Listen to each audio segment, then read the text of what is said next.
ये है दैनिक प्रातःकाल का डिजिटल एडिशन प्रातःकाल लाइव। दिल्ली के ओल्ड राजेंद्र नगर में हुए हादसे के बाद नगर निगम रविवार से ही लगातार कोचिंग सेंटर्स को सील करने की कार्रवाई कर रहा है। इस दौरान जिन कोचिंग सेंटर्स में अनियमितताएं पाई जा रही हैं उन्हें सील किया जा रहा है। रविवार से ही शुरू हुए इस अभियान में मंगलवार तक 19 कोचिंग सेंटर्स को सील किया जा चुका है।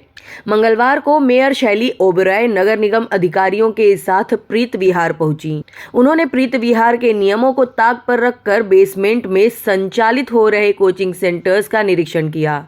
इस दौरान संस्कृति एकेडमी का निरीक्षण करने पर पाया गया कि वो बेसमेंट के अंदर संचालित हो रहा है। कोचिंग सेंटर्स से बेसमेंट की कक्षाएं चलाने की अनुमति के पेपर मांगे गए तो वो दिखाने में विफल रहे। इसके बाद एमसीडी के अधिकारियों ने एकेडमी को सील कर दिया। इधर दिल्ली के साथ साथ जयपुर में भी अब कोचिंग सेंटरों की जांच पड़ताल शुरू हो गई है। मंगलवार को दिल्ली कोचिंग हादसे से सीख लेते हुए जयपुर नगर निगम ग्रेटर एक्शन मोड में आ गया है। नगर निगम ग्रेटर की मेयर सौम्या गुर्जर मंगलवार को अचानक गोपालपुरा बाईपास स्थित कोचिंग सेंटर का निरीक्षण करने पहुंची, जहां फायर एनओसी और सुरक्षा मानक के अनुरूप नहीं मिलने के कारण गुरु कृपा और कलाम कोचिंग सेंटर को सील कर दिया गया।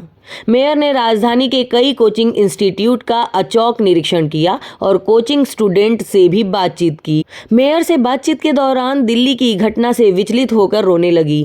इसके बाद मेयर ने कहा वे जिस कोचिंग सेंटर में एडमिशन ले वहां पहले ये देखकर सुनिश्चित कर लें कि वहां फायर फाइटिंग सिस्टम लगे हैं या नहीं, उस कोचिंग संस्थान के पास फायर एनओसी है या नहीं। यदि नहीं होते हैं तो इसकी जानकारी निगम को जरूर दें। मेयर सौम्या गुर्जर ने कोचिंग सेंटर की विजिट के दौरान छात्रों की सुरक्षा को ध्यान में रखते हुए कई कोचिंग संस्थाओं में न तो फायर एनओसी पाई और न ही सुरक्षा उपकरण।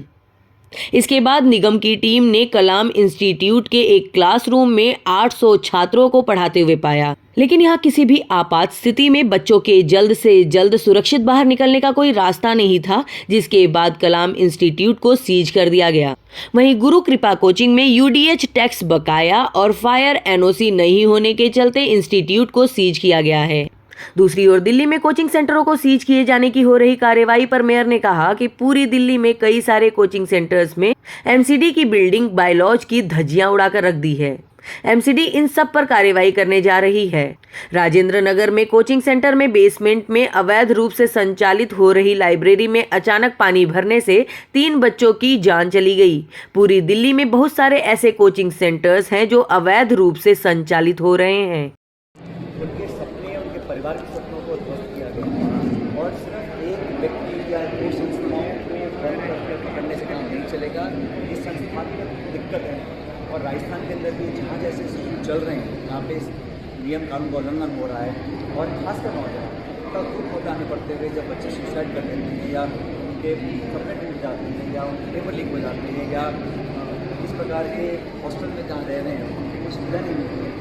सारे नियम कानून रेगुलेशंस को ताक पर रखकर सिर्फ कुछ पैसे कमाने के लिए जो अधिकारी अफसर प्रशासन नेता जो भी हो अगर इस प्रकार के लोगों को संरक्षण दे रहे हैं तो वो उस जुर्म के उतनी भागीदार है। इसलिए ऐसी कार्रवाई करनी चाहिए और मैं राज्य सरकार को मैं कहना चाहता हूँ कि इनको एक ऑडिट करना चाहिए कि कैसे व्यवस्थाओं में हमारे बच्चे रह रहे हैं, पढ़ रहे हैं, खा रहे हैं और उन लोगों को कम से कम बेसिक स्टैंडर्ड लेने मैं समझता हूँ कंपलसरी करना चाहिए। खासकर चाहे वो छोटा है, सीकर है, जयपुर है, जहाँ बहुत सारे हज़ारों लाखों बच्चे पढ़ने आते हैं, तो उससे पहले इस प्रकार की और घटनाएँ हों हमें इससे सीख लेकर उचित लोगों को जो दोषी पाए जाए उनको दंडित करना चाहिए और भविष्य में इसकी परिवर्तन ना हो, इसको रिपीट ना हो, इस प्रकार से